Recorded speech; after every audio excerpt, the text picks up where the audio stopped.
Welcome to the Working Audio Tools podcast, the home of all things audio mixing and mastering, where we regularly constructively critique mixers and interview audio professionals from the YouTube and wider music communities. Last year, we touched on an interesting topic regarding pricing. How do you price things? I learned that a platypus is a real animal and does exist. Thank you to those guys in Australia. And this week, I wanted to continue this with a subject that I've considered putting on my channel, and I was purposefully gonna clickbait the video. I don't know what Paul's done with the thumbnail and title at this point, but I'm hoping he's suitably clickbaited it with a backup of a substantial topic.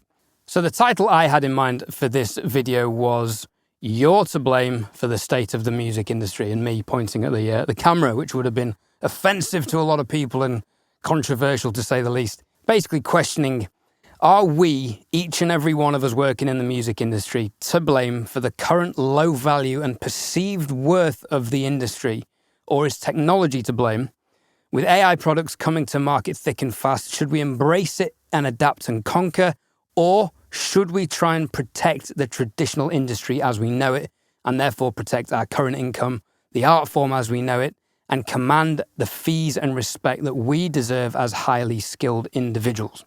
We're going to look at this from a macro level and zoom in onto a more micro level. But first, a quick word from our sponsors. Baby Audio sponsor the Working Audio Tools podcast, and they are hosting their best Black Friday deals ever this month, including the super VHS 80s inspired multi-effects plugin for just $9.99. That's 86% off.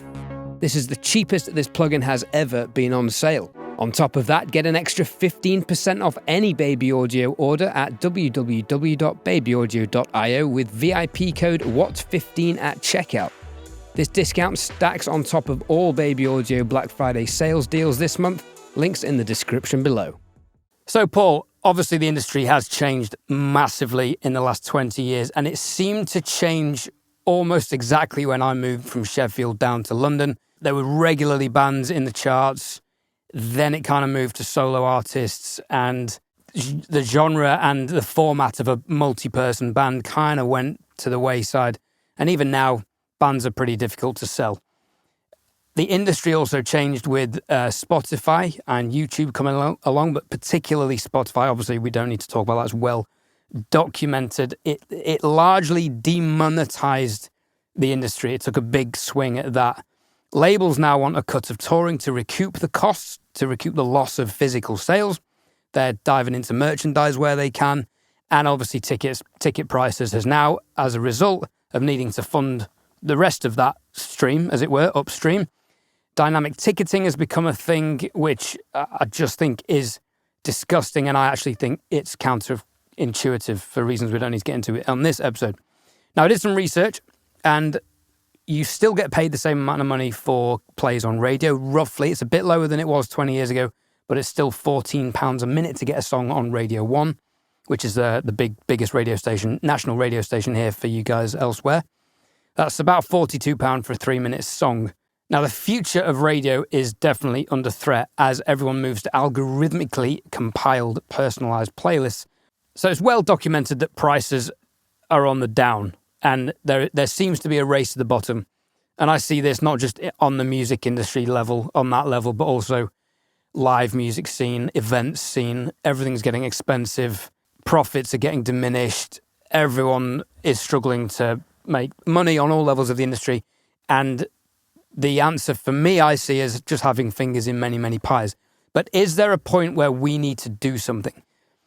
And what comes to mind is unionization. Now, in England, there's a thing called the Musicians' Union. I believe there's similar things in America. You've got the American Federation of Musicians, and you've also got the American Guild of Musical Artists.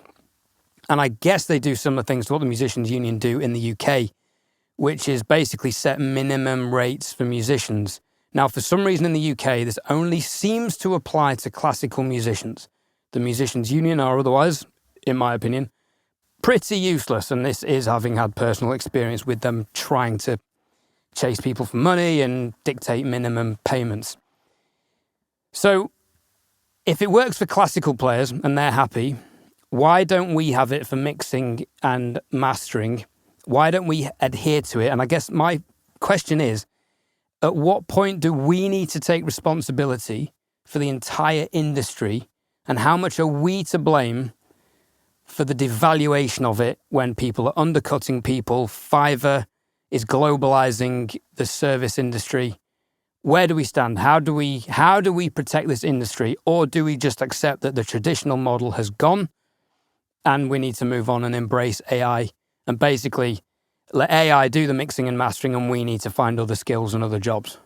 That is genuinely the longest I think Ed's started an episode with. There's a lot to take in there.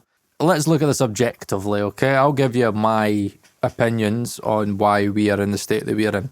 I see two very, very big things that have happened and things that aren't going to change. So, number one of the biggest reasons that mixing engineers cannot charge as much as they used to is mostly because the equipment has become a lot more affordable. So if we think about when I was starting out in college, what was that now? Fucking 12, 13 years, we'd probably say 13 years ago.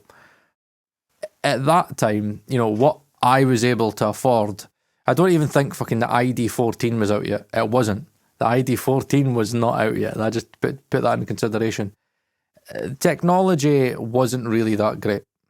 I think in plugins land, it was basically just Waves, McDSP, and IK Multimedia, and you had odd little brands and stuff like that. And it was a time where you felt that to get something done right, you had to go to a studio that had already put in the investment of the gear, right? So that's one thing, right? If we think about, the video I just made this week talking about the topping E8 X8, and we think about my entire system, I've got now a hybrid 32 I/O system, including arguably like the best like DAC amp on the market, and you can probably pick it up for close to £2,000, like £2,000 for 32 I/O, smart gain on everything, digitally controlled preamps, and the best conversion for your monitors out there. Actually, the E8X, it's fucking ridiculous. It's got a professional grade headphone amp in it,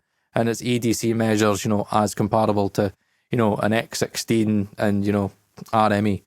It's crazy, and you can sell it, and you could buy it for around £330 so right now. I think what you're getting at is the incredible access to the production technology that is available now.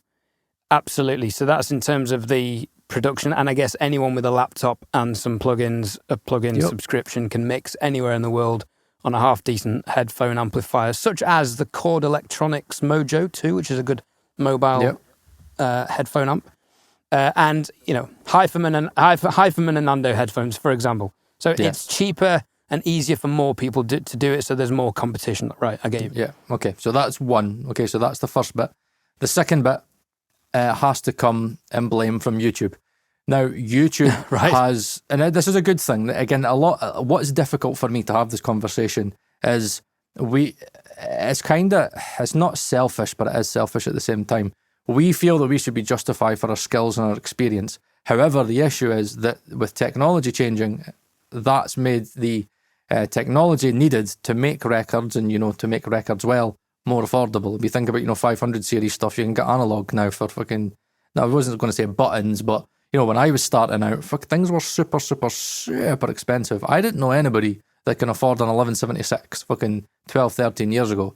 Now you've got fucking clones upon clones upon clones upon clones. Yeah, and the HRK stuff is ridiculously cheap for 502s, and it's very good for the money. Yeah, so we've got that, and then if you add YouTube onto it, right, I remember when I first started out, about 12, 13 years ago, that was kind of the time when Recording Revolution was coming out, and he kind of started it. I forget his name now. Graham Cochran. That's it, Graham Cochran. He kind of started that, and then from there you had the Warrens, Produce Like a Pro, and, it was a bit like the Wild West, where it was, to get the information, you used to have to read books, so that's why I went to college, and I bought the Mixing Engineer's Handbook by Bobby Osinski, and, you had to delve through forums just to get kind of certain knowledge, and it wasn't accessible. Where now on YouTube, there's 1,000,001 ways to do it. All you need to type is, how do I do X, Y, Z, and involves to mixing, and you will be given at least fucking 300 videos on it. Especially if it's like how to compress a kick drum, there'll be fucking 500 videos on it. Okay, so we're getting into the reasons, but my question is more geared towards, what do we do about it now that we're here? Now that people can offer a mix on the other side of the world on Fiverr over the internet for $25, how do we who live in expensive countries need to compete with that? Do we compete with that? Do we? A lot of comments the other week were saying, find your audience and they'll pay your worth if they believe in your work. That's one way of doing it, and that's great. I agree with that. There are those willing to pay for good services. But do we need some kind of umbrella protection? Now, what we have in London, for example, there's a couple of venues, and they pay pretty much the same as they did 20 years ago, right? Now, everything I know in my life has doubled in price in 20 years, almost exactly. But the venue isn't paying more. Yet there is always a band or a musician willing to go and play for that money. Now, I've said to many musicians, why don't we all just not play until they double the money? And I was like, oh, it's just unrealistic. Why is it unrealistic? Okay, there's a lot of moving parts. It's going to require lots of people to club together, and it's going to require everyone to say no. I know it's unrealistic before people are, it's a stupid idea. I know it's unrealistic, but is there a way, even if we go to the heads of government in every country and say, musicians need to get X amount for this, X amount for that, mixing engineers need to get the same, why can't we petition for that? I know it's unrealistic, but in theory, why couldn't we do that? Right. I commend you, Ed, right? I genuinely do commend you for, having... This is one side of the argument. I've got many in front of me. I do commend you for what you're saying, okay? Now, for anybody that doesn't know me well enough, I don't know if it's my autism or whatever it is, but I live in reality quite a lot, right? That's just the way that I am. I hear many people will say, it'll be great if we'd done this, it'd be great if we'd done that, it'd be great if we'd done this, it'd be great if we'd done this, it'd be great if we'd done that. I just kind of live and kind of see what's in front of me. So I think one of the problems is that you're kind of trying to distance yourself a little bit from the reasons. Because a lot of the times to find the solution, you've got to study the reasons. Because if you study the reasons as to why we're in the problem, then you could kind of try and think, right, how do I get around this? So I'll give you my honest opinion from me opening the studio right now, from what I've learned about this industry. Unfortunately, it's never changed, right? This is one thing that will never change. It's always, and sorry for the females listening, it's always about who's got the fucking biggest cock. Okay, it's a horrible term, but the audio industry is one of these things where what you will find is that to get yourself out there and charge more, you have to have more than what the average consumer has. So before it was easier, you didn't need as much. Yeah, but define more though. Are we talking gear? Because I don't agree with that at all. Or are we talking credits? Because I absolutely agree with that. Okay, right. To an extent. So this is multifaceted. Okay, so if you think about me, I knew the only way that I was going to have a chance of making this work is if I had a big studio. Because the problem that I've got is that I am fighting against people in Scotland that have a Focusrite Scarlett or an ID44, and they have, Lewitt mics, and they have a DAW, and they could basically record in their front room and mix themselves. So I've got to think, okay, I see where the technology is. I know that you've got YouTube, and you've got big YouTubers and people that have got big careers behind them selling you courses and giving away a lot of stuff for free to teach you how to do all this stuff. So I've got to think, what can I get that you can't get? One, a big facility. That's one thing that gives me an upper hand and the reason I can charge more. You come into the studio, I've got one, a control room, two, a live room, fully treated live room. I've got a Dolby Atmos room. So again, I said it fucking last year and people were thinking I was daft from a business perspective. I know that Dolby Atmos room is something that not many people will and can offer.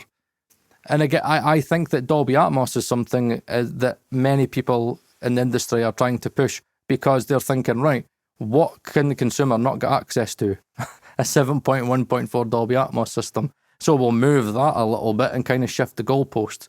But then you get into this argument of a lot of hobbyists, and I've got I do mentorships and stuff, and I've got, you know, one guy that loves the fact that you can get all this stuff for free, and he's like getting in contact with me because he wants me to kind of give him advice, and he wants to be able to do all the stuff on his own. He doesn't want to use me. He's like, Paul, could I just do this on headphones? And again, you could say I'm not helping.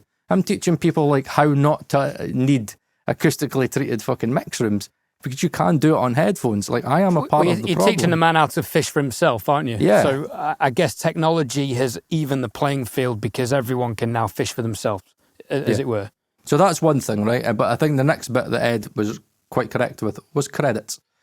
So you may be able to say, you know, I've got all the plugins, I've got this and that, I've got a bit of outboard now, I've got a good interface. Again, you can pick up fucking, you know, topping DACs. And again, I'm not telling everybody you can get a fucking one of the best measuring DAC amps for like fucking 700 quid. It's crazy.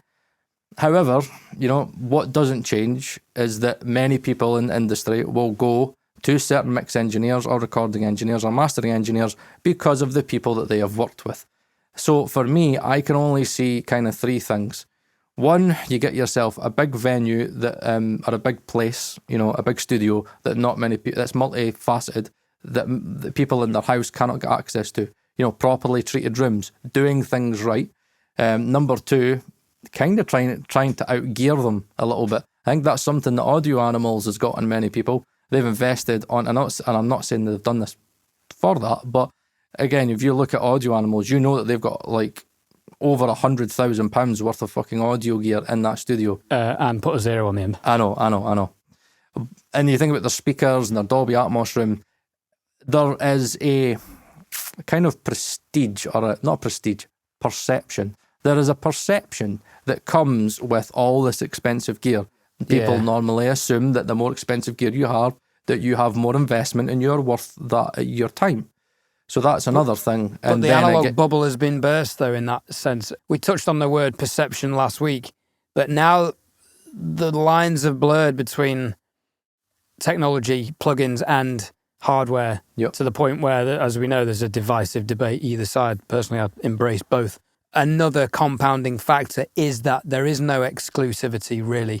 Everyone's on the same playing field in terms of access to the technology, and the sounds, i.e. plug analog emulations, are so common now. So there is not necessarily the exclusivity of an all analog studio. If anything, it's almost a hindrance to be all analog, which is why I've just swapped all my analog to Wes Audio digitally recallable analog recently. So what's the conclusion? You got to go bigger. Either go bigger or go home. That's the way I see it. That's what I've done. I've invested in this fucking studio. What's bigger from here, though? For me anyway, it's this studio. I've put all my eggs into one basket. I've went Dolby Atmos. I've went fucking acoustically treated live room. I've got a big space that people can record and produce. Not worry about fucking upsetting neighbours, because I don't really have any issues with neighbours here. Like, I've went all in. I can't imagine you'd care anyway. I know, totally. Well, if they were chapping my door, I would, because I'm not a big fan of confrontation.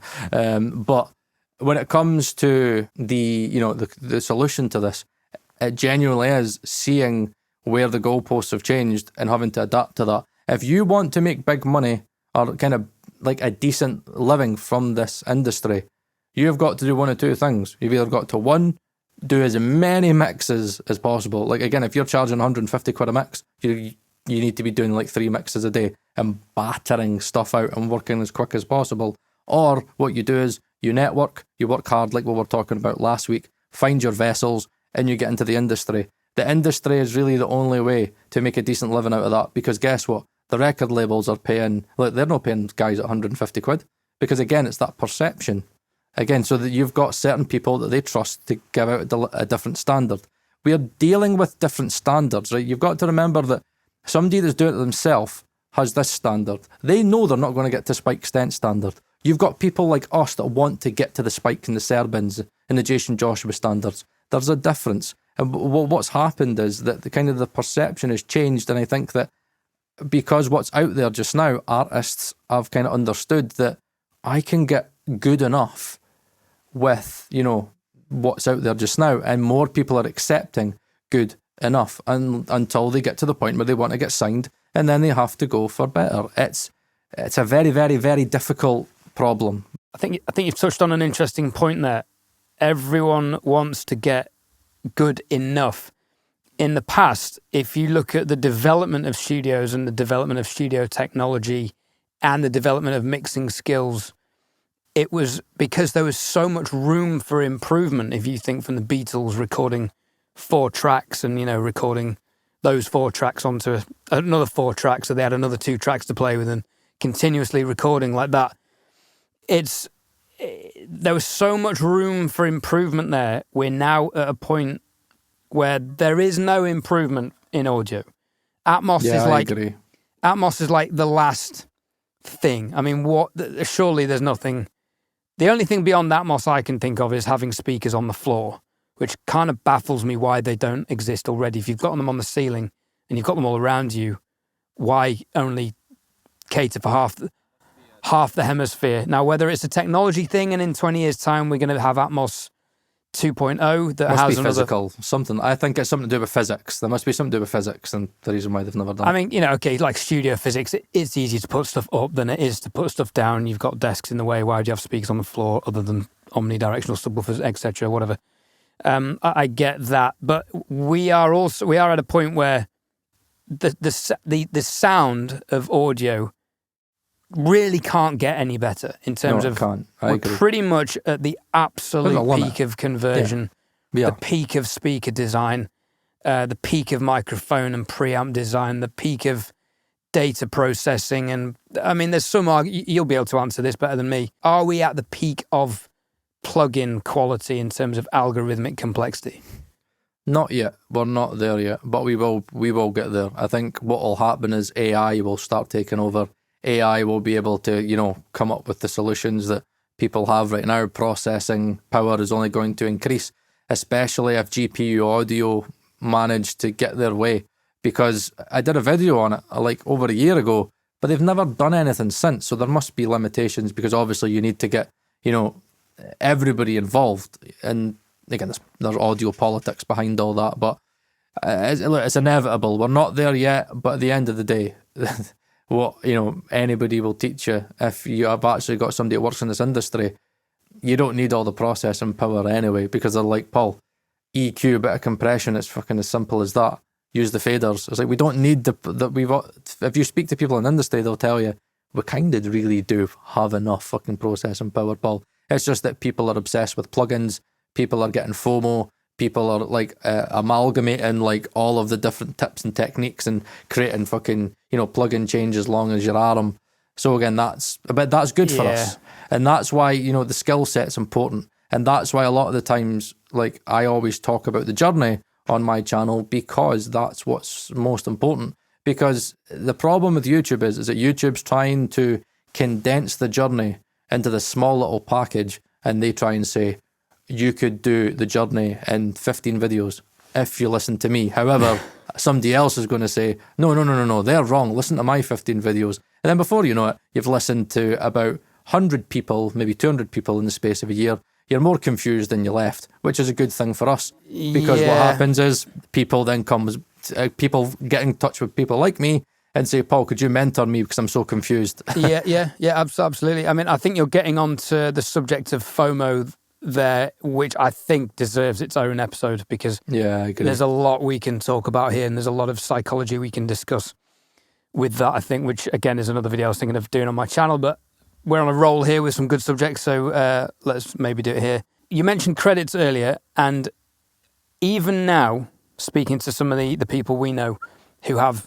major credits, even they're saying it doesn't count for much anymore, because the overall standard of mixing is so freaking high, because everyone has access to the technology and the education, etc. The standard of everything across the board, photography, film, movies, television shows, music, the standard is so freaking high. It's like we've hit a ceiling. Shock factor doesn't stand out anymore. Extreme talent doesn't stand out anymore. Instagram, especially during lockdown, I feel like that was the the nail in the coffin for this. Nothing stands out. So even if you've got X amount of credits to your name, there's another guy who's just as good but doesn't have any credits, who's cheaper, that the labels are probably going to find out about eventually. And they might go to that guy. The celebrity engineer thing is still a concept, I think, but I do wonder how much longer that's going to last with budgets coming down. In my opinion, that's dead. Look at CLA. CLA's fucking selling all his gear to the point where he's fucking signing them and asking for more money. Not to speculate, but I do wonder how much of that is a personality issue. Anyway. But what's he mixed, right? Again, as much as I like really look up to your Jack Joseph Puigs and your Andrew Sheps and your CLAs and your TLAs, it's like they're not mixing all the stuff really that's in the fucking charts right now, are they? It's all kind of newcomers, which is good for us. I kind of want to get away from the whole celebrity thing, and I'm glad that for me they're having their day and they're in the past. But the problem that we've got is that it's come. Well, I'm just going to say it. It's it's overly saturated. That is the problem. We think about me and you, Ed. We are thinking like, oh yeah, fuck, I'm just trying to like get this going and make some money and fucking make a living out of this. Ed, if you could put a number on how many people are in our boats right now, many people would you say, top of your head, UK, just UK, many people do you think are in our boat? 10,000. Right. So you're fighting against 10,000 people that are trying to do the same thing as us, where it's in a world where it's fucking global. And again, you could just do it online. You could have a website, do it online. No, you never have to meet anybody. This is the issue that we've got. It's the oversaturation of everything. And also, this is what I find interesting about Spotify, and it baffles me, Ed. Maybe it's a demographic thing. See, in Scotland, if you think about supply and demand, there is such a low demand in Scotland because, I work in the college and I see all the apprentices coming through every year. And normally you would find that, when I was younger, my dad would say, oh yeah, I was speaking to such and such and he's picking up guitar and he's in a band and blah, blah, blah. I think I was really shocked. There was one apprentice that was like, oh yeah, I bought a guitar for like 1,100. And my dad was like, you know what, Paul? I never even thought that that's the first time that an apprentice in probably a couple of years told me that they're interested in music. Like, you'll hear them play songs and stuff, but it's whatever's in the charts. It doesn't seem like anybody's taking an interest in music. Anybody's taking an interest in picking up an instrument. And I'm talking this new generation. I'm talking the teenagers of today. I'm not seeing them, picking up bands. When I was a teenager, it was the indie boom. And there was always a boom of indie boom. You had punk, you know what I mean? Then you had the whole indie thing. You had Britpop. And then again, the whole noughties indie thing. Everybody was in a band. I was in a band. The boy down the road was in a band. His uncle was in a band. Same when I was growing up. And then mid 2000s, it seemed to start changing. As I said, that was when I moved to London in 2006. So again, London's different because obviously there's loads of artists trying to make it. But from what I'm seeing is, in smaller demographics, the demand has went down. So like I'm in a place where I can be quite fortunate. Do you mean the demand for uptake of music? Because the demand for music consumption, I would have thought, is higher than ever. Well, I would say from what because I used to be like finger on the pulse with the music scene and always keeping an eye on things. And there's still people gigging and stuff, but it's just not as frequent. It's just nowhere London's near as changed. frequent. There's half the amount of venues doing live music as there were when I moved 20 years ago. And there's probably a tenth of the amount of bands, just because logistically it's physically so difficult and expensive to coordinate 4 people to get into a room in London to get good enough. I've called it the London effect from pretty much as soon as I moved down, and I recognised this was a problem. That's why there's so many solo artists. Bands don't come from London. Rarely come from London. They come from elsewhere where cities are smaller and it's cheaper and physically easier to get people in a room to develop a band. And who is signing bands, Ed? Where, like when we were growing up, it was Band Central. That's why everybody were in bands, because they were like, I might get signed. Who fucking signs a band these days? I suppose this is getting on to, the genres changing rather than but I guess that's indicative of the industry. It's important. That's the industry we're in. We need to mix what's current. Yeah, so a lot of the celebrity mix engineers kind of went by the wayside with those genres. And true. There's almost more bedroom producers, mixers coming up with bedroom artists. I mean, grime was a great example of that. Yeah, big time. Scene happening. And there's obviously a few standouts.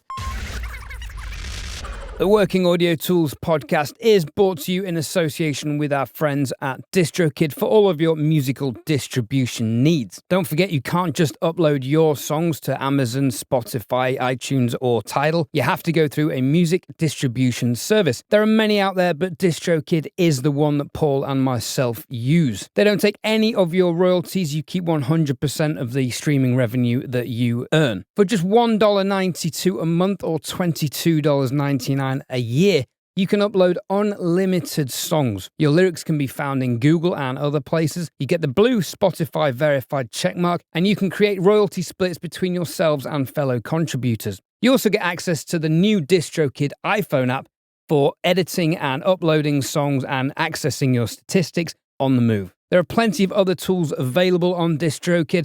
We'll go through those in another section. I think gone are the days when the cream rises to the top. There's cream at all levels of the industry. And I think a big question for me with this is there a way we draw a line in the sand and protect the traditional industry model, which I think, as we've well documented here, has basically died? Mm-hmm. Or if we don't do that, do we settle for our place in life? You know, do I settle as I did some accounting today. I keep a monthly chart of incomings and outgoings financially, and I look back at the last few months since I've been doing live sound again, and it's like it's double what I earn in the studio again. So I obviously can't turn it down, but my point being, do we settle for our place in life? And for me, that would be, okay, I'm an audio engineer across the board. I've accepted that. I need to do live sound, that pays the bills. I do that 2 days a week, and I can do this 5 days a week, give or take a day off, 4 days a week. Do I settle for that? Because striving to be the best in the industry almost seems pointless, because you can be incredible and there's somebody else next to you who's incredible and just happened to get the opportunity, or the luck, or did the right networking, or had the right opportunity. I don't know. If cream doesn't rise to the top, why are we striving to be so good and so hard on ourselves that we're not good enough yet, if success is a metric of being good enough? Right. So this is where you get into, it's very... Not to sound nihilistic. Yeah, but it's very personal when you get into this, and I think it's per person. Right, so if we take, everybody's different. See me, I see this as the long game. I'm reading a book right now, I was telling Ed before we went on. It's called Surrounded by Idiots, which is, of course, sounds very fitting for Paul Thurb to read that. But what I found is that it's talking about different behaviour types. I think I'm going to nickname you Otto. Yeah, I'm a little bit like that. Yeah. So it's like talking about different behaviour types. And again, I was reading it to my daughter, and it turns out that I'm very much red.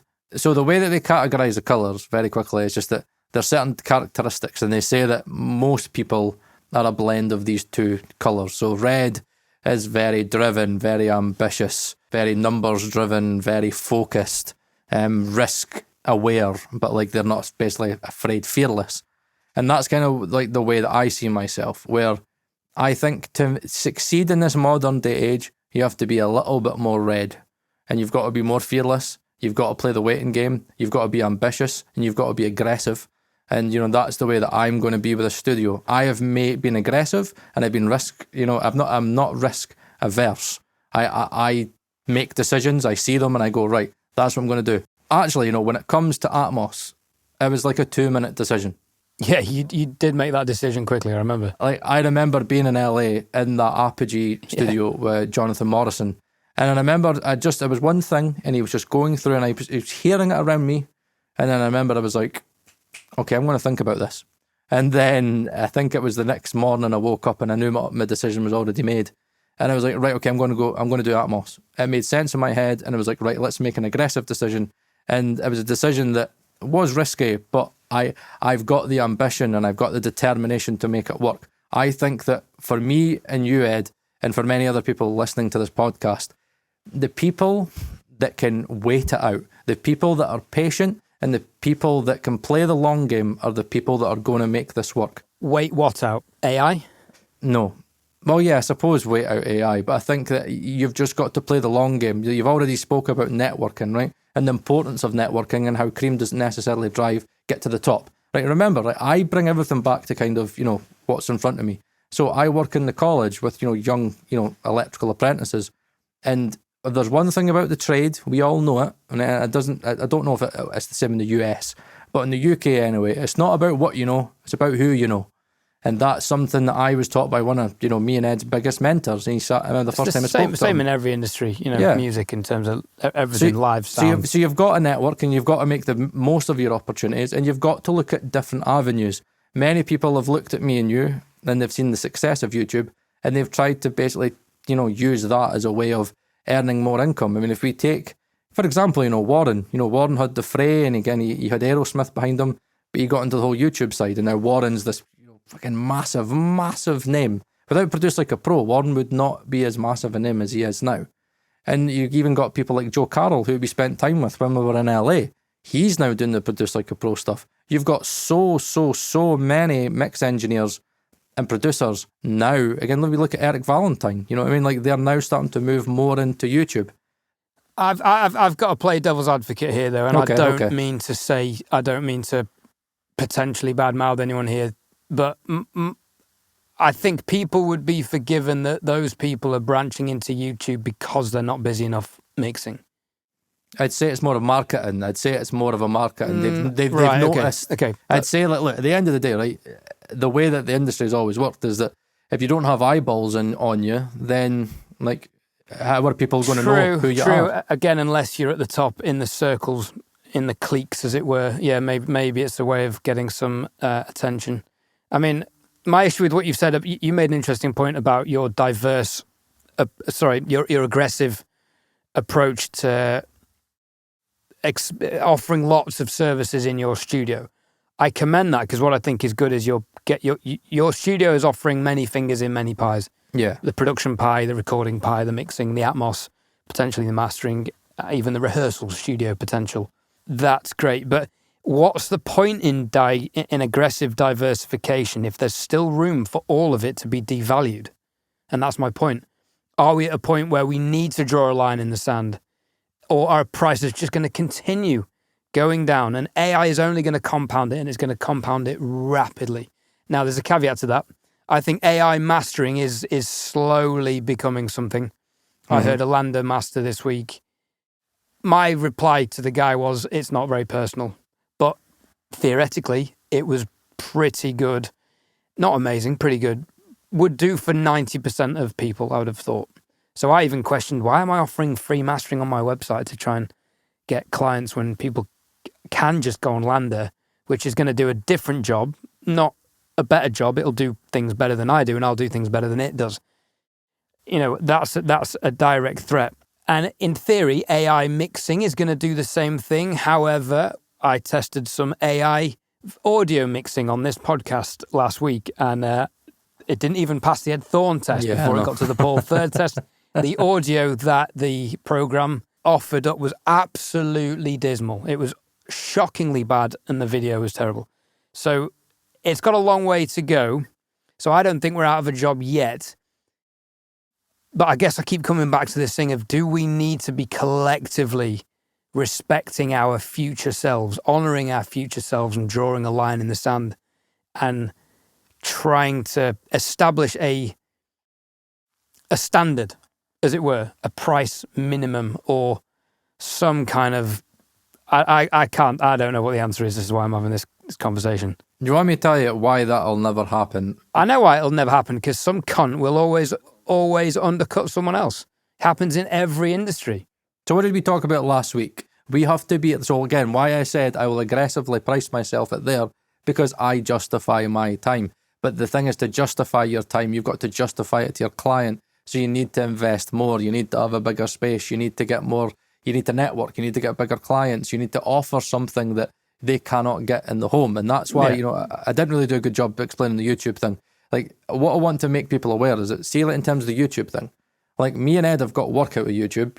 We get fucking paid for this podcast, and nearly everything in this studio, like maybe like 60% of it came through YouTube. I would not categorically tell you, I would not have this studio if it was not for me taking the opportunity of YouTube. What we need to do moving forward is we need to work with the problems. Instead of looking at the problems and going, no, we need to do different. Instead of looking at AI and being like, no, we need to go against it, you need to work with it. You need to embrace it. You need to see how can you advance yourself? What advantage can you give yourself and be ahead of the curve? The best people in the game, right? If you think about Steve Jobs, for example, that was somebody at the book said was like a red personality. Steve Jobs was always ahead of the curve, as when the technology was moving, he was thinking, right, instead of being scared by it and being against it, like the whole Dolby Atmos thing, what did he do? He was like, right, it's moving. I need to be first. Music's changing. What did he do? Fucking created the iPod. You know what I mean? What did he do? He constantly evolved Apple. And he was always ahead of the curve. And that's just the way that we have to be. We have to realise that we're in the technological age and we need to be ahead. That's why, as I said to you, that's why I went Atmos. Everybody's like, oh no, fucking Atmos. Like, they're scared of change. I realise that the change is coming and it may come and it's an opportunity. If you do not take the opportunities, you will not get to where you want to be. If you want to be valued at £300, £500, £700 a mix, you need to do every opportunity. Look at Nicholas, for example. Nicholas from Panorama Mastering, who we know very well. Again, he was busy, doing really well, still doing really well. But guess what? He got into YouTube. He's seen the value of taking himself out of, say, Australia and then taking himself into a more global market. Me and Ed sometimes, I think... Very good point. I think me and Ed sometimes downplay the wole YouTube thing because we're so used to it. Like we're used to having thousands and thousands. But we're used to thousands and thousands and thousands of people knowing us. We're used to knowing so many engineers on tap that we could just go, oh yeah, there's what Grammy winner there. Okay, right, I'll just message him. Granted, yeah, we're in a madly fortunate position through this podcast for that. So for me, I sit there and think, I'm not telling you do YouTube, because the thing is with YouTube, if you're going to do YouTube, you've got to do it right. Me and Ed seen an opportunity with YouTube. We both did. We both knew that there was an opportunity somewhere. Ed went down one route, I went down another route. And look what happened. It just came together. And we would not be in the position that we are in now without taking those risks. I think one of the biggest things that's going to help this industry is having engineers who can adapt with the technology, adapt with the change, and find ways of making it better, finding the ways of being in front of those people. How do you get in front of the people that can make records with an ID14 and a fucking, a couple of mics? How do you get ahead of that? Again, it's like you think about when you're in a bedroom, and again, one of the things I find... ID24, don't you? True. It's got one more. I know. One more, right? Goes up to 11.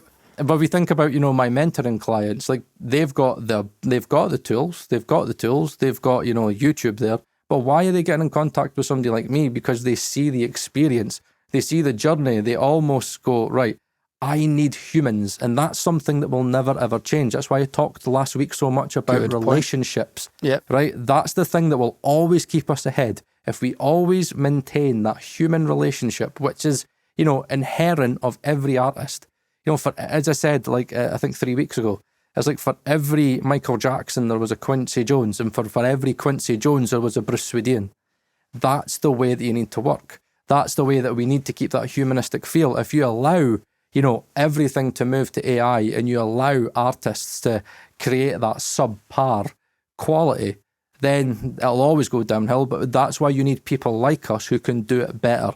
Our job is to always be better. That's the way that your Spikes and your Serbans, your Manes, have always managed to keep their career going. I've read so many interviews and watched so many interviews with them. It's fascinating how they're always saying, Mane especially, he talks about it being on the pulse. That you've got to be on the pulse of every genre. The Working Audio Tools podcast is brought to you in association with our friends at DistroKid for all of your musical distribution needs. For a little bit more, $39.99 a month, you can have 2 artists on your roster, which includes everything just mentioned. Additionally, synced lyrics in Apple Music, further streaming analytics statistics. You can create a customizable record name. Mine, for example, is Ed Thorne Rhythm and Records. And you can customize release dates, pre-order dates, iTunes pricing, and again, much more. Now, if you're an artist manager or a record label, the Ultimate Bundle gives you up to 100 artists for just $89.99 a year. And you get 1 terabyte of instant file sharing, which is useful, but also contact information for thousands of playlist curators on Spotify. This is really useful so you can pitch your artist's music to playlist curators around the world. Only available in the Ultimate Bundle from DistroKid. So that brings me to a good point. What you've done there is very well move the conversation on to the direction I was hoping we'd go to eventually, because I was dwelling on the traditional lines of it too much. But in the sense of, I think you're the man for this. I think you're a bit of a futurist in this area. You can join the dots, and see what's coming. I can't. I'm either not smart enough or creative enough. How do we spot the trends coming up and embrace them? Because everyone's talking about AI. It's like thrown around, and I've thrown it around myself. AI is the threat. I don't even know, given how shit AI is at the moment, how much of a threat it actually is. It could be a puff of smoke and just, oh yeah, AI is great. Actually, it never really came to much fruition. Or, we are talking Terminator. I think it's one or the other. It's either going to blow over as the .com bubble did, or it's going to be the future. And, for those into crypto, that has a similar vibe about it. People are, it's just fresh air, speculation, whatever. Or it's the future of global financial technology, which I think it is. Another story. So how do we spot these opportunities? You've just answered your own question. You don't even realise it. So see, like when you talked about, think about it. See, when you talked about AI, how did you keep yourself in front of AI at the moment? By utilising AI. You tried an AI master. So, think about Ed's answer here, right? The reason that he knows that AI is not in a good place right now, and it's not in a place where it can take us over yet, is because he's actually using the AI. And it's the same way when people are narrow-minded and they'll say... So embrace the technology as it comes. Correct. Get to know it. Decide whether you can utilise it, how you can utilise it. Okay. Be ahead of it, right? So for example, as I talked about Manny's always talking about being on the pulse. He would be on the pulse genre-wise. He would know when the sound was changing. He would know, See, the last couple of songs I've heard that have been quite prominent from smaller producers. It could be the 808 thing. It could be they're wanting more low end in their mixes.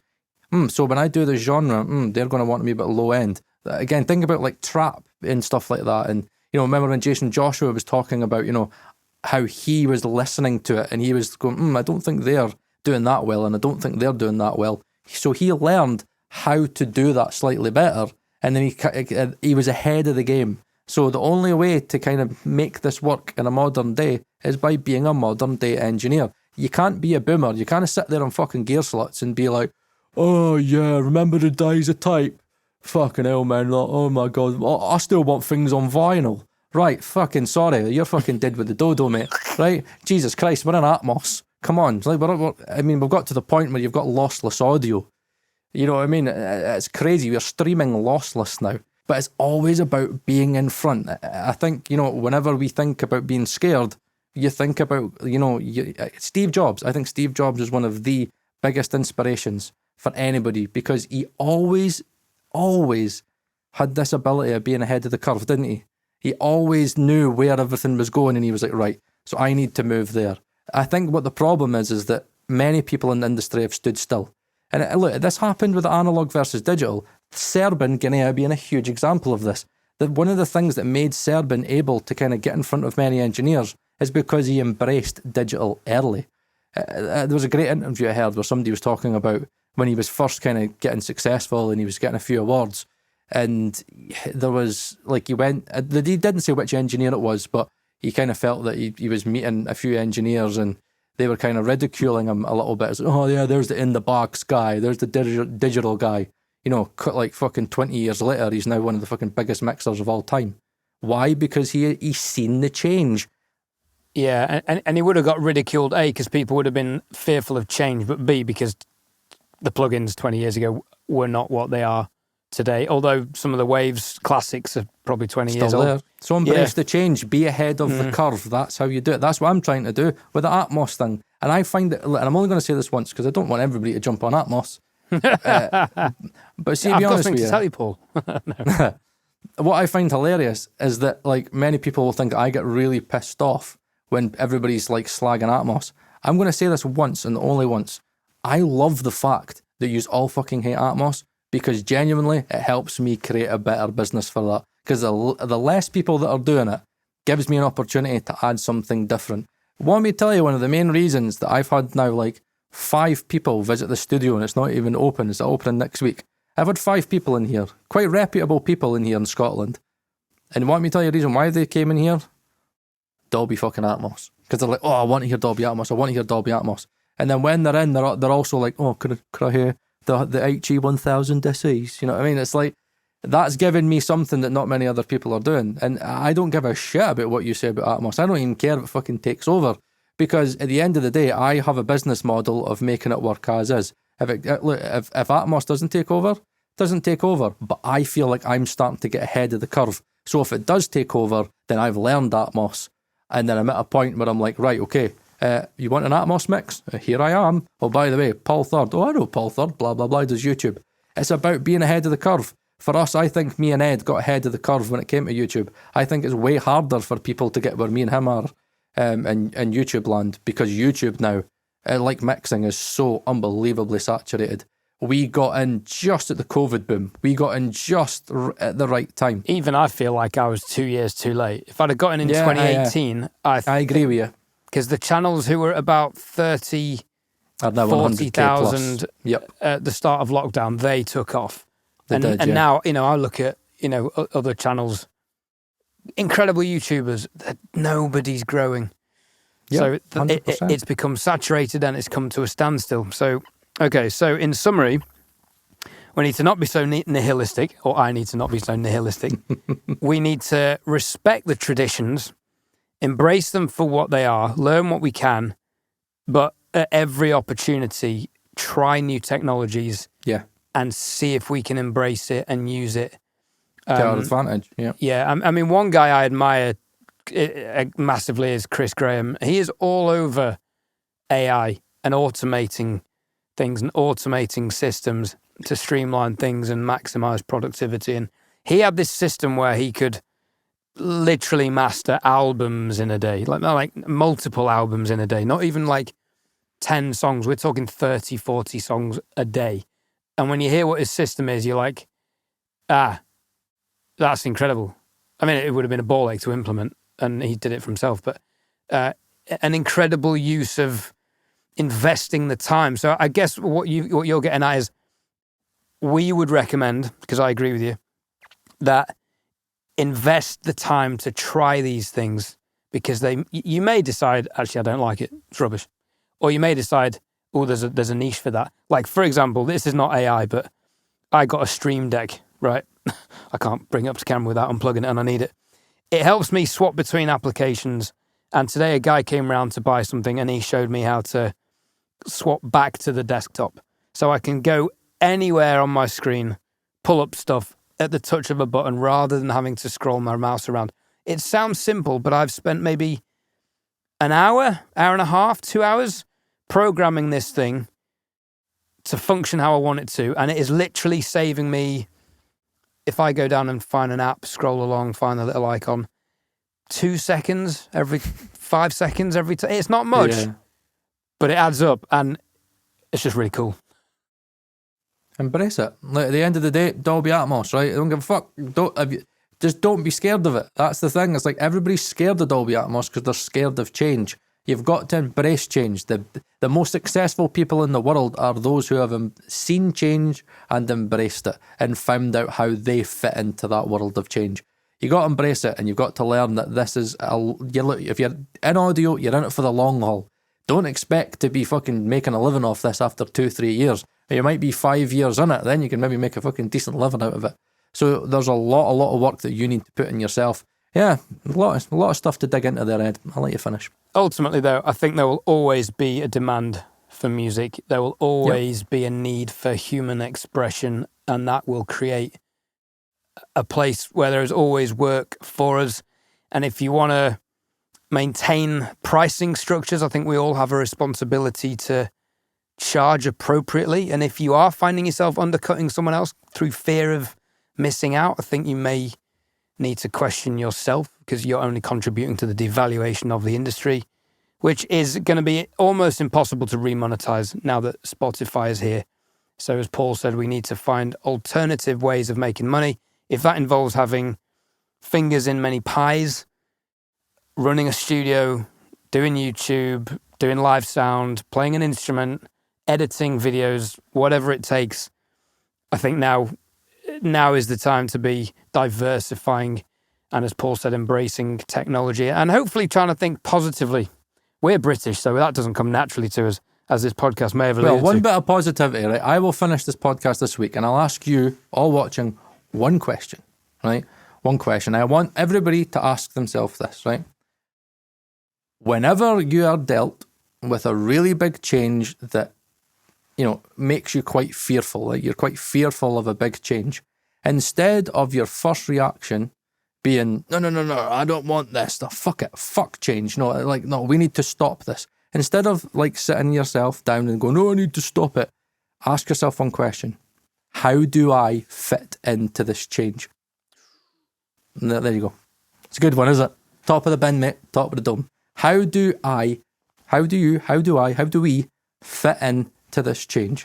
Or alternatively, how do I make this change fit to do what I want to do in my life?